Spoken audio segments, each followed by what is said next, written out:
Hello everyone, Deathbroke here and welcome to Blade Warband. Now this is a game that's been out for a long time, but it's recently been put on the PS4 on the store. Well, not recently, a couple of years ago. But when I had the PC version, I was always fond of playing it, though I wasn't very good. I was too young to really be good at it, so I bought it a couple months ago and decided to give it a shot, and I guess I'm going to do a series on it. So I'm just going to start a new game here. So this is the first video that I'm actually doing commentary for, so it's pretty nerve-wracking. Welcome, adventurer, to Blade Warband. Before beginning the game, you must create your character. Remember that in the traditional medieval society depicted in the game, war and politics are usually dominated by male members of nobility. That does not, however, mean that you should not choose to play a female character, or one who is not of noble birth. Male nobles may have somewhat easier start, but women and commoners can attain all the same goals, and in fact may have a much more interesting and more challenging early game.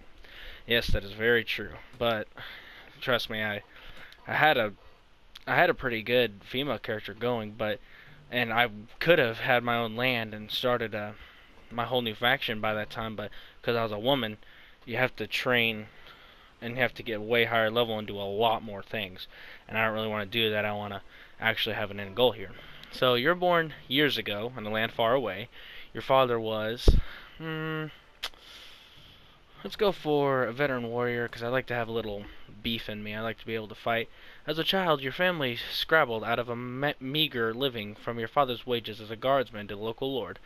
It was not an easy existence, and you were too poor to get much of an education. Nope, not stupid. You learned mainly how to defend yourself on the streets, with or without a weapon in hand, so that's good. Always want that back in the Middle Ages. Started to learn about the world almost as soon as you could walk and talk. You spent your early life as... probably a good one would be I was always a craftsman's apprentice. As a boy growing out of childhood, you apprenticed with a local craftsman to learn a trade. After years of hard work and study under a new master, you promoted to journeyman and employed you as a fully paid craftsman for as long as you wished to stay. Then, as a young adult, life changed as it always does. You became... Well, see, I kind of want to be a squire because... Or no, a university student, because that ups your intelligence. And it gives you an item that increases your intelligence by 1, and good thing about intelligence in this game is that for every level of intelligence you have, you get another skill point. So I'm gonna go to university student because it gets you just a little bit better to start. The distinction felt sudden to you. Somewhere along the way you became a man, and the whole world seemed to change around you. You found yourself as a student in the university of one of the great cities, where you studied theology, philosophy, and medicine. But not all of your lessons were learned in the lecture halls. You may or may not have joined in with your fellows as they roamed the alleys in search of wine, women, and a good fight. However, you certainly were able to observe how a broken jaw is set, or how an angry townsman can be persuaded to settle down his club and accept cash compensation for the destruction of his shop. That's a very good skill to learn in this game. But soon everything changed and you decided to strike out as your own adventurer. What made you take this decision was, I don't really think this matters, so let's just go lust for money and power. Only you know exactly what caused you to give up your old life and become an adventurer. To everyone else, it's clear that you're fully motivated solely by personal gain. Wow, might make me sound greedy, why don't you? You want to be rich, powerful, respected, feared. You want to be the one who people hurry to obey. You want people to know your name and tremble whenever it is spoken. You want everything, and you won't let anybody stop you from having it. Wow. Not really how I am in real life, but let's go with it. Okay. We gotta pick a name here. Sounds like it. You know what? We're gonna do I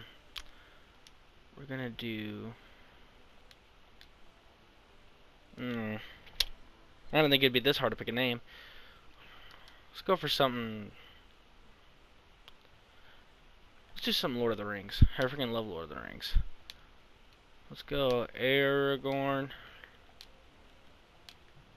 Nah, maybe not Aragorn. Arabic? No. Let's go for... Here, how about this one? Joseph? Jehoshaphat. No, Jehovah. There you go. I like that. We'll go for Joseph Jehovah. Now, what you picked before, like if you wanted to be like what I picked, university student and the father of a classman, that do these attributes over here, and depending on what you pick, it goes up. Now, I always like to level everything out, and I always like to I always like to prioritize charisma and intelligence because strength and agility, it's obvious why you'd want that. You can run around and fight better, but if you have better charisma and intelligence, it can help you in the long run. With like your like down here, you got your wound treatment, your surgery, your first aid, and one of the most important ones is your leadership. If the higher your leadership goes up, the more people you can have in your party, which is very, very important. Now I'm gonna go up. I like to have my Iron Flesh up and Power Strike, and I'm gonna get my Power Drop because I like using the bow, and I'm gonna get my Shield up one and my Athletics up one just so I can run around a bit faster. And I want to get up my Trainer because it helps me whenever you do your daily training. It gives you more XP to your troops. And I think I'm gonna go Tactics because if I'm pretty sure, like, yeah, I think that's what it does. And now your proficiencies. See, in this game, you can get your proficiency. God, I can't even say it. You can get your proficiencies up pretty quickly, through playing. So, I like to prioritize. I'm a very boring player at this game because I like archery, and I like one-handed weapons. I don't use too much of either of the rest of them, especially not throwing or pole arms. Because I'm not good with those. I mean, pole arms are okay, but oh well. Alright, that looks good. Joseph Jehovah. Let's go. I'm gonna make this guy kinda look like me. Even though you can't really get it to do that. No, I gotta go pale. Pale. Wait. Yeah, no, we gotta go pale, man. Pale as a baby's ass.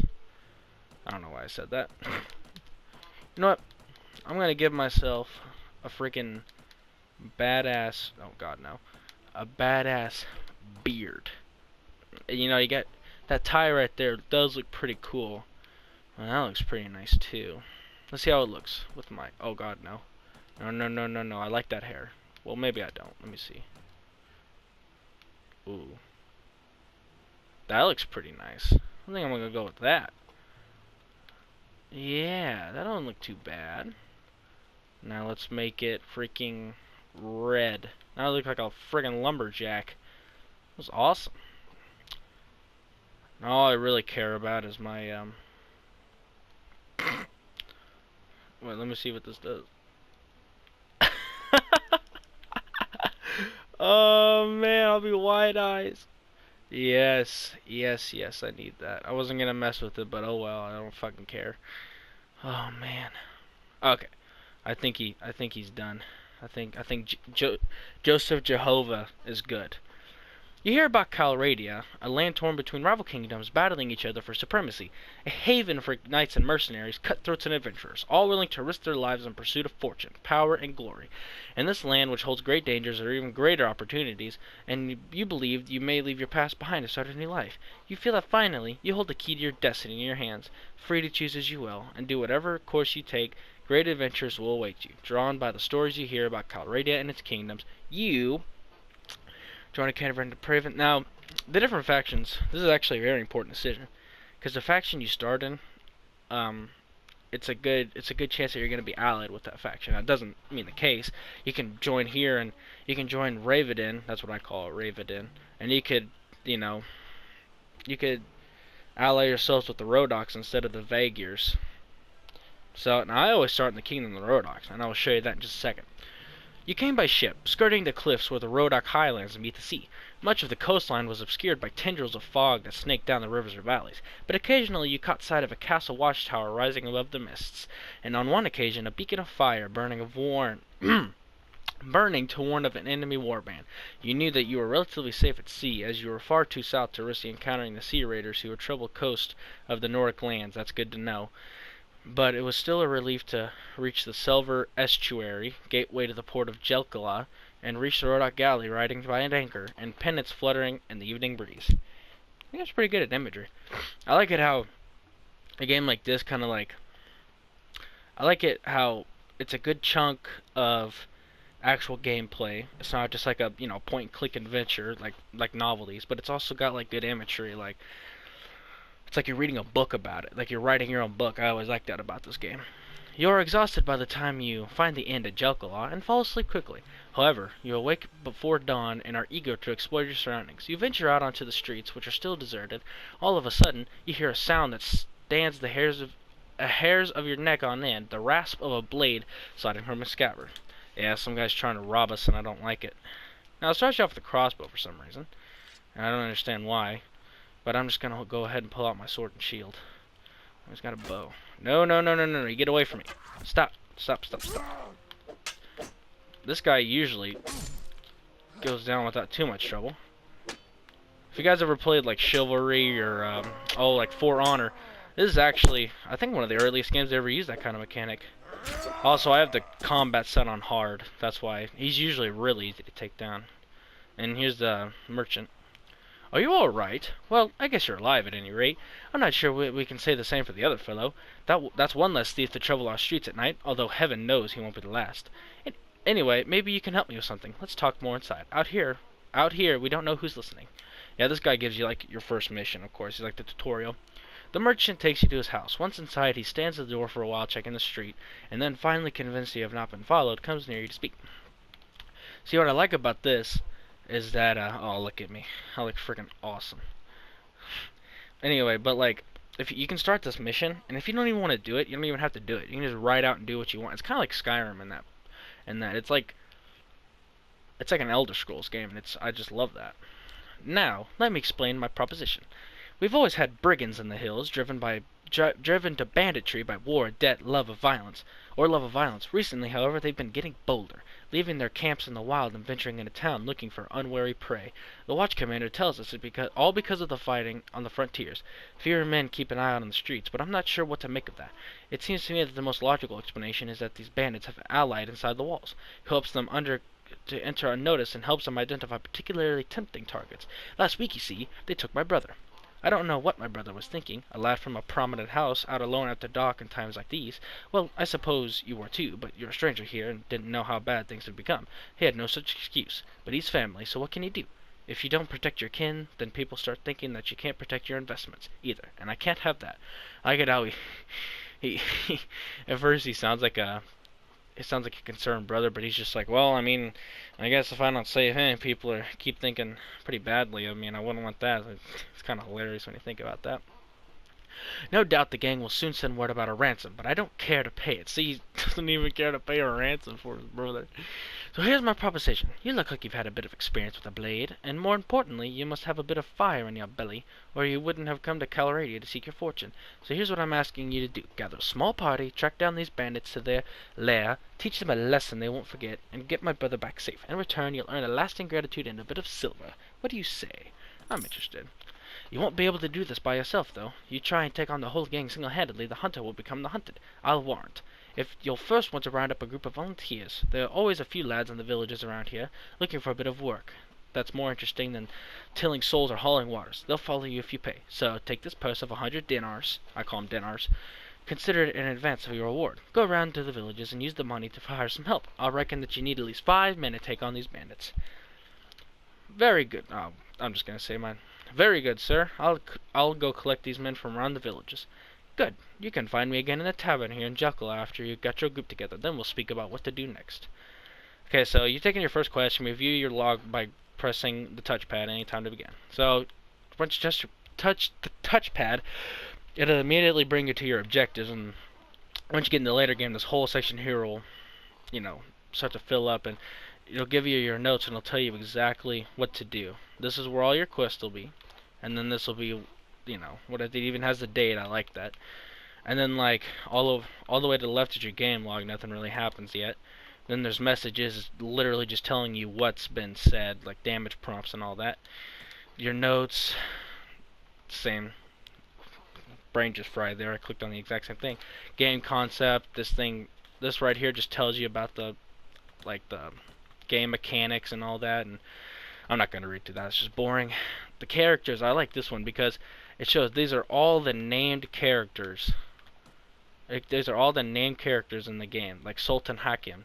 It tells you where they're leader of. It tells you how renowned they are, which is how much glory they have, and controversy, which is how much people don't like them. And you can actually use that to your advantage, because if they have a higher controversy, that means there's more people you can use against them.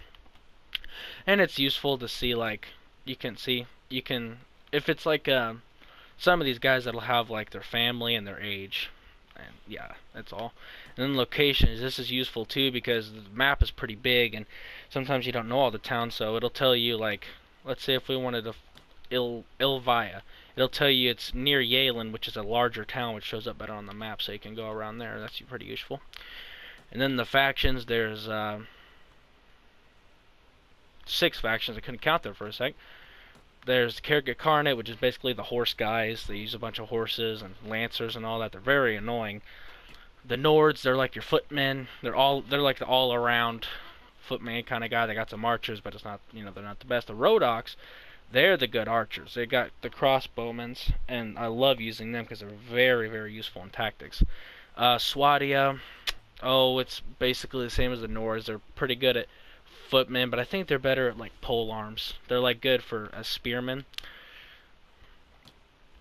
The Vaegirs, I think they're the same too. Serenade Sultanate, they're like the sand people. They got like scimitars, and I don't think they ride camels, but they're kind of like the Arabians. And this will show you, like, there's no outstanding issues with the Kingdom of Swadia. That means they're not at war, but they are at war at Kerrigan Carnet. So if you were to ally yourselves with them, they would, the people of Kerrigan Carnet would be after you, which is one of the easiest ways to get yourself killed in this game, is if you ally yourself with somebody that has a lot of enemies, which means you got a lot of targets on your back, and it's really hard to get around the map when everybody's against you. Now whenever you're in this area, you can press circle to quickly exit. And oh god, why did it spawn right next to desertive? Oh man, that's not good. But anyway, here's where I started, Jelkala. These are the Kingdom of the Rodox, everything in green. The orange is the Kingdom of Swadia. Then this map is pretty darn big, I won't lie. And the green is the Kingdom of the Nords. The white is the Kingdom of the Vaegirs. The purple is Kerrigan Carnet, which is up in this mountainous region. And then the yellow is Serenade Sultanate. And I gotta tell you one time, it's so funny. One of my guys I just gave up on because I was allied with Serenade Sultanate, and Serenade Sultanate was at war with every other faction. And I just got unlucky. But I bet you these guys are faster than me. And I have to try to ride away from them. I could try to get back to Jelkala. Nope. They caught me. We are the Free Brothers. We will fight only for ourselves from now on. Now give us your gold or taste our steel. Now you can try to fight them, which I'm not because I'll get killed. But you can pay. Good, you are clever. Now, having a look at your baggage, I reckon I felt like you could pretty easily afford 29 dinars. One would be too greedy, and I would be pay us, and he can go. I'll pay him not just this once, but it gets pretty annoying. But it's better than me getting knocked out, taken prisoner, and drug around for half an hour. Alright, so these little over the map, yes, I know. Once you're in the overland map, you can press on these towns. These little towns right here, it'll tell you if they're thriving or not. So this place is thriving. And you can recruit volunteers, you can go to the village center and talk and get quests, which are pretty good for early game, but right now I'm going to recruit volunteers. There are 5 Rhodex tribesmen volunteer to follow you. Yes, you pay them 5 dinars. Now you can go with 5, and that's fine, but I like to recruit a bit more, just to be safe. Well, maybe I won't this time. No, that wouldn't be worth it. Let's go. And then, like, there's one of the kings. He has like 219 guys with him. And the less troops you have and the different kinds of troops determines your speed. So if you have like all horsemen, then your party should move pretty darn fast. Now I'm gonna go over here. And if you hold R2, you can speed up. Now, if you're gonna do that, be warned, because if you do that, you can't quickly react. If, like, let's say there's a enemy party coming towards you, then you can't easily like turn around and run away. You'll just run into them and you won't even know. I found that out the hard way because I'd always just like hold that down and go everywhere, and next thing you know I'd be caught. Well, we got some looters. I don't those aren't the mission looters, so I'm gonna stay over here. Now, okay, now I gotta go back. Just remember that. I'm an idiot.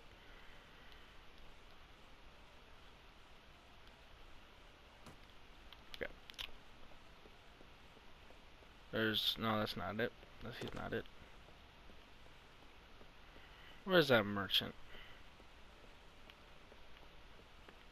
All about this is if you go into, there he is. If you go into this tavern, like sometimes there'll be mercenaries, and if you pay them some gold, see, he'll join. There's 3 of them, and he'll join for 429 dinars. Well, I can't afford any of them, so it don't matter. And then some of these guys, no doubt you'll have heard of me. I don't think so. Like these, some of these like named characters over here, like they can join your party, and like you can personally upgrade them and give them stuff. Scared the crap out of me. I forgot I did that. Splendid work. You have hired enough men to take on the bandits. Now, travelers entering Jelkala will have told us there's a small group of robbers lurking the outside of town. I suspect that they're all from the same band as they took my brother. Hunt them down and defeat them. Yes, I will. Now you gotta leave. I'm gonna try to keep these episodes less than 30 minutes long, so that they're easy to upload and they're not like, oh my god. You know, I like to keep it pretty short and sweet, so I'll probably do this mission. Probably find the bandits, and then I'll carry that on in the next episode. I think that sounds good. I'm just gonna wait out the time. There they are. Band of robbers. See, there's only 4 of them. What do you want? I've been looking for you. Tell me where you keep your prisoners, and I'll let you go. Ha! Those prisoners are only going free if you pay their ransom. Did you bring any silver? No, but I brought steel. See, my guy's a badass. In this one, on this fight, you can order your troops to attack without you, which is normally a bad idea because they do way worse than if you were to help them. You have encountered a band of robbers. You have 9 troops, so this is gonna be a stomp. And what I really like about this is the battle fight. Now you can click. Oh god, I just dropped my freaking crossbow. Not my sword, so it don't matter. I'm not gonna use my crossbow anyway. If you press, okay, so if you press left on the D-pad, you'll get this screen, and it's pretty hard to see. But basically, here's the enemy, the red, and this will tell you how many infantry you got, and down here is telling you the stats. Now, oh god, no, I accidentally pressed circle. Now you want to get out of that and ride up here. What I always do, if you click right, now I was doing so bad before because I didn't realize that tactic to be used to your advantage. So you can say everyone, you can hold this position, stand your ground, which works a lot better. And then you could assign groups. You could do cavalry, archers, infantry, nearby soldiers. And once I get some oh, I don't want that. Once I get some archers, I'll show you guys how to better input. I was gonna say amputate. God, I can't speak. How to input these commands into an actual battle. Now, since these guys are infantry, they're not gonna do much right now with what they're doing.